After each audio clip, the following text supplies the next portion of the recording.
Well, Donald Trump has hit out at Iran's leadership, accusing it of sending mixed messages over possible talks with the US.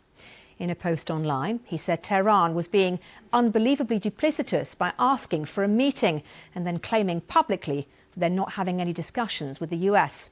He said the US blockade will stay in place and nothing will get through to Iran unless a deal or total surrender is accomplished. It all goes back to comments Donald Trump made on Sunday when he told reporters that talks with Iran were expected to get back underway today.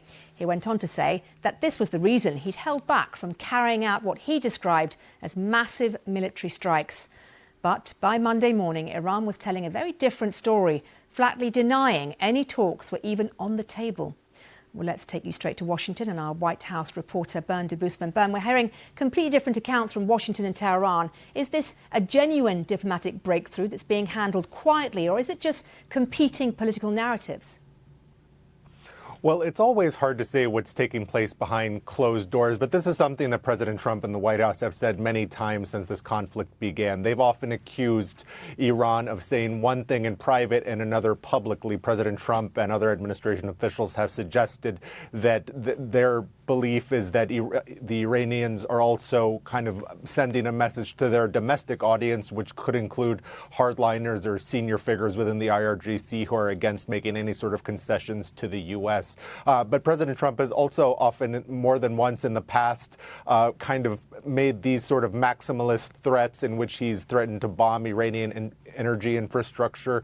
We saw similar statements in April, just before the 2-week ceasefire. We saw similar statements in May and then again in June, in which he threatened very severe strikes, but said that there had been some progress being made in negotiations when very little seemed to be the case. But as of now, today, the White House nor anyone else in Washington has confirmed that any sort of talks have taken place, either directly or through regional mediators such as Oman or Pakistan. And President Trump says regional allies, like, for example, Saudi Arabia, the UAE, they've urged restraint because they believe a deal is close. How significant is their role in shaping US policy towards Iran at this stage?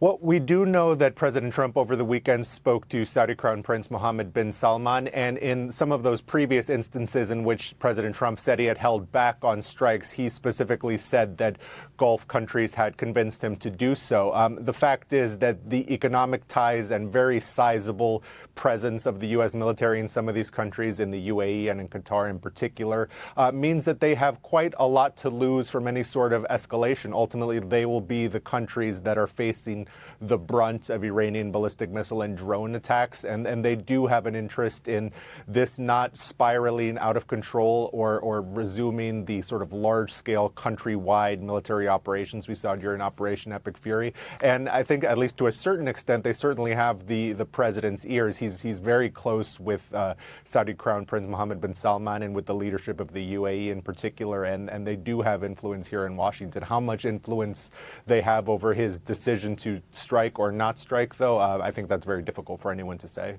OK, Bern, thank you very much. Well, while there's a clear gap between what Washington and Tehran are saying about direct negotiations, there is one area where talks do seem to be continuing. Iran has confirmed it's discussing with neighbouring Oman ways to keep shipping moving safely through the Strait of Hormuz. The two countries sit on either side of the waterway, and they've been talking about maritime security for some time. Siavash Ardalan is from the BBC Persian service and joins us live from the newsroom. Siavash, how significant are those talks?